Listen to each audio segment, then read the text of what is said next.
بسم اللہ الرحمن الرحیم۔ معزز ناظرین، مدرسہ اسلامیہ کے پروگرام صراط مستقیم میں حاضر خدمت ہیں۔ سلسلہ تفسیر القرآن آگے بڑھاتے ہوئے سورہ بقرہ پر چلتے ہیں۔ سورہ بقرہ مدنی صورتوں میں سے ایک ہے، یعنی یہ صورت جب رسول اللہ صلی اللہ علیہ وسلم مدنی زندگی گزار رہے تھے اس وقت نازل ہوئی۔ اس صورت کے اندر صرف ایک آیت ایسی ہے جو مکہ مکرمہ میں نازل ہوئی، جو آیت نمبر 281، وَاتَّقُوا يَوْمًا تُرْجَعُونَ فِيهِ إِلَى اللَّهِ۔ ناظرین، سورہ بقرہ کی امتیازی خصوصیات یہ ہیں کہ سورہ بقرہ سب سے زیادہ آیات والی صورت ہے۔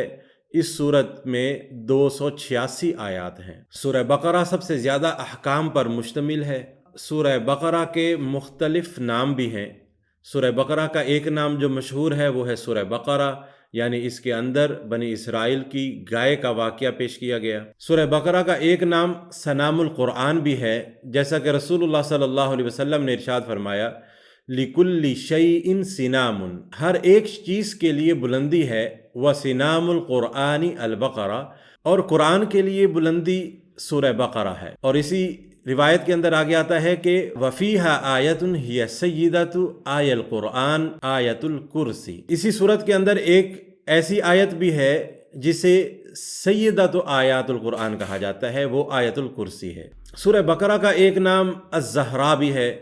علامہ طریحی رحمۃ اللہ تعالی علیہ نے مجمع البحرین میں یہ روایت نقل کی ہے کہ سورۃ البقرہ و آل عمران الزہراوان، خود تشریف فرماتے ہیں کہ المنیران واحدتها الزہرا، یہ دونوں صورتیں روشن اور چمکدار ہیں، یعنی اس کا ایک نام الزہرا بھی ہے۔ اسی صورت کا یعنی سورہ بقرہ کا ایک نام فسطاط القرآن بھی ہے، یعنی فسطاط کہتے ہیں ایک خیمے کو، جیسے خیمہ کسی چیز کا جامع ہوا کرتا ہے۔ رسول اکرم صلی اللہ علیہ وسلم نے ارشاد فرمایا کہ ان اسفر البیوت بیت لا یقرأ فیہ سورۃ البقرہ فسطاط القرآن، یعنی گھروں میں سب سے خالی گھر وہ ہے کہ جس میں سورہ بقرہ کی تلاوت نہ کی جائے، جو کہ فسطاط القرآن ہے، یعنی یہ سورت فسطاط القرآن ہے۔ سورہ بقرہ احکام معارف الالہی کا جامع ہے، جس میں اللہ سبحانہ وتعالیٰ کی وحدانیت کے علاوہ باقی اصول الدین کے بارے میں آیات موجود ہیں۔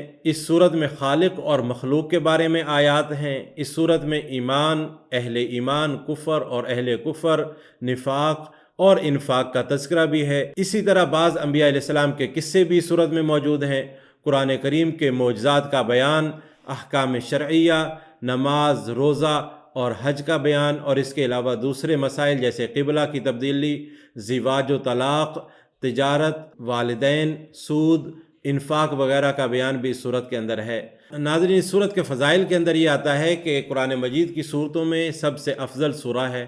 رسول اکرم صلی اللہ علیہ وسلم نے کسی سوال کے جواب میں فرمایا، آپ سے پوچھا گیا ای سورۃ القرآن افضل، قرآن کی کون سی صورت افضل ہے؟ آپ صلی اللہ علیہ وسلم نے فرمایا البقرہ، کہ سورہ بقرہ ہے۔ پھر سوال کیا گیا ای آیتھا افضل، کہ اس کی کون سی آیت افضل ہے؟ تو رسول اللہ صلی اللہ علیہ وسلم نے فرمایا کہ آیت الکرسی۔ اس صورت کے فضائل میں یہ بھی ہے کہ سورہ آل عمران اور سورہ بقرہ دونوں نورانی صورتیں ہیں، جیسا کہ اوپر روایت کے اندر آیا۔ ایک روایت میں آتا ہے تعلموا البقرہ وآل عمران فإنہما الزہراوان وإنہما یظلان صاحبہما یوم القیامہ کلہما غمامتان او غیایتان او فرقان فریقان من طیر صواف۔ یہ دو نورانی صورتیں سورہ بقرہ اور آل عمران کو پڑھا کرو، یہ دونوں قیامت کے دن اس طرح آئیں گی گویا یہ دو سائبان ہیں، یا دو ابر ہیں، یا پر کھولے پرندوں کی دو جماعتیں ہیں، یعنی یہ اپنے پڑھنے والوں کو بچانے والی ہیں۔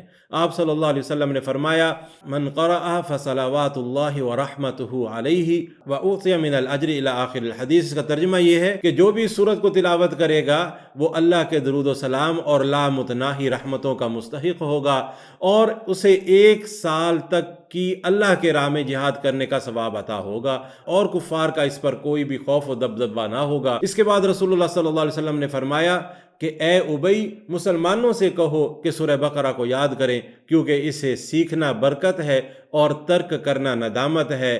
جادوگر اس سورت کو پڑھنے اور سننے کی طاقت نہیں رکھتے۔ جو بھی اس سورت کی تلاوت کرتا ہے اس پر اللہ کی رحمتیں اور برکتیں نازل ہوتی ہیں۔ ناظرین، یہ تھے کچھ اس سورت کے حوالے سے فضائل اور اس کی کچھ خصوصیات جو بیان کی گئی، اور اس کے بعد ہم دوسری ویڈیو کے اندر لفظی ترجمہ اور اس کی تشریح اور تفسیر بیان کریں گے۔